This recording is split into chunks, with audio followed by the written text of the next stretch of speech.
Thank you. Midi, l'heure du rush dans ce café du Terminal 2.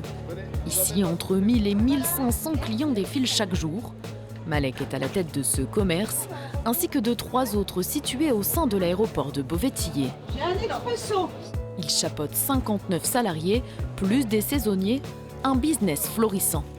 Depuis 2019, surtout après la crise Covid, le chiffre d'affaires a augmenté, nos effectifs ont augmenté et nous sommes contents. Vous avez des projets, d'autres ouvertures peut-être ? Joker. Car l'aéroport devrait bientôt s'agrandir et ce projet est dans toutes les têtes. Dans ce bar, situé à une dizaine de minutes à pied, les habitants du village côtoient les touristes. Saïda Lopez a racheté ce commerce il y a 5 ans, convaincue de son potentiel. Ce que j'aimais ici, c'était le petit village atypique et aussi c'était que j'étais proche de l'aéroport. Et moi, c'était ma cible aussi, il faut dire ce qui est. J'ai les clients des alentours, mais aussi, bien sûr, j'ai besoin aussi de ma clientèle de l'aéroport. C'est important. Et aujourd'hui, j'ai notamment aussi le staff, la direction de l'aéroport, j'ai les douaniers, j'ai les pompiers, j'ai beaucoup de gens. Donc moi, ça me fait travailler. Dans l'agglomération du Beauvaisis, toute une économie en dépend. L'an dernier, le nombre d'hébergements à la location a augmenté de 42%.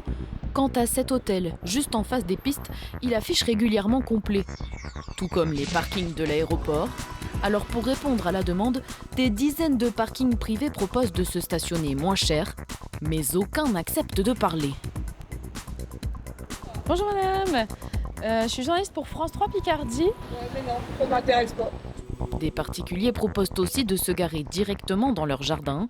Sur un site en ligne, des offres sont disponibles jusqu'à 20 km au nord de Beauvais. Qu'est-ce qui vous a poussé, vous, vraiment à faire ça ? J'ai 3 enfants.